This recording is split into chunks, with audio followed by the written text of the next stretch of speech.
এখানে লাগছে, হাঁটুতে আছে।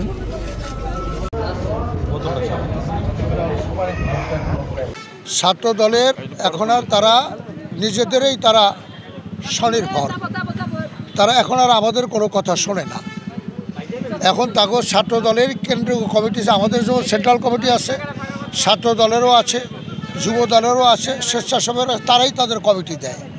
আমরা এই কমিটি আমাদের মতামত নেয় না। আগে আমাদের মতামত, আগে যেসব কমিটি হইতো আমরা মূল দল হিসাবে আমাদের একটা মতামত চাইতো, আমরা একটা মতামত দিতাম যে এরা হইলে রাজনীতিটা ভালো হবে। এখন আর তারা মতামত দেয় না, তাদের ইচ্ছা মতোই তারা করে। এখন যারা ছাত্র আন্দোলন যারা করে, পদবঞ্চীরা সাধারণত একটু তাদের মনে রাগ গোসা থাকে, কিন্তু এটা আমি বারবার, আমি যিনি পদ পেয়েছেন জাকির, তার সাথে আমার কথা হয়েছে, আমিও তাকে বলছি যা হয়েছে পাস্ট ইজ পাস্ট, হয়ে গেছে, এটা তোমরা গ্রহণ করো। আর যারা পদবঞ্চিত তাদেরকেও আমি কেউ করে পরামর্শ দিছি যে তোমরা এই ধরনের কিছু করো না। এই যে বিক্ষোভ করা, এই যে রাস্তা বন্ধ করে দেওয়া, কালকে বা রাস্তা বন্ধ করছে, এটাও আমি বলছি রাস্তা বন্ধ করে জনগণকে কষ্ট দিয়ে কোনো আন্দোলন হয় না, আর এটা সরকারের বিরুদ্ধে কোনো আন্দোলন না।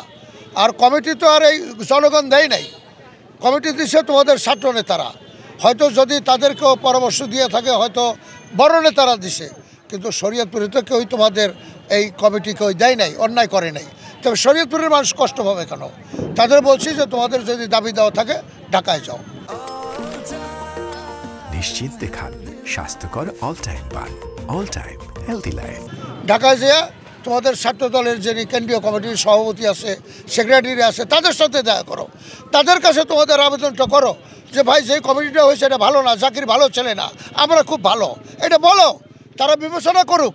কিন্তু তোমরা যে রাস্তাঘাটে ব্যারিকেড দিবা, এই যে যা কিছু অনাকাঙ্ক্ষিত করছে, আজকেও নাকি শুনছি, কালকে স্পষ্ট আমি বলছি যে রাস্তাঘাটে কোনো আন্দোলন করবা না, জনগণকে কোনো কষ্ট দিবা না। ঈদের বাজার তোমরা রাস্তা বর করে ঢাকার থেকে লোক আসবে যাবে, বন্ধ করে বলা হয়েছে তাদের।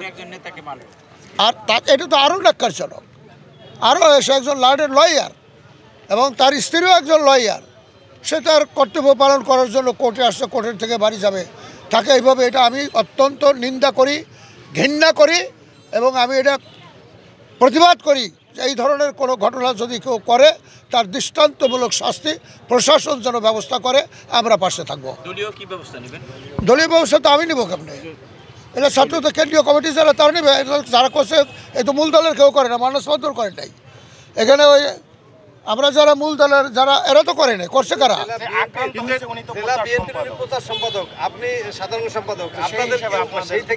আরে এটা তো ব্যবস্থা নেবে, তো শাস্তিমূলক ব্যবস্থা নেবে ছাত্র দল যারা অন্যায় করছে তাদের দৃষ্টান্তমূলক শাস্তি, তাদের বহিষ্কার করে দলে থেকে, কোনো কমিটিতে তাদের নাম থাকবে না। এটাই তো, এটা তো আমি পারবো না। আর যদি প্রশাসনিকভাবে যেটা হয় সেটা করবে, মামলা হবে, প্রশাসন ব্যবস্থা নেবে।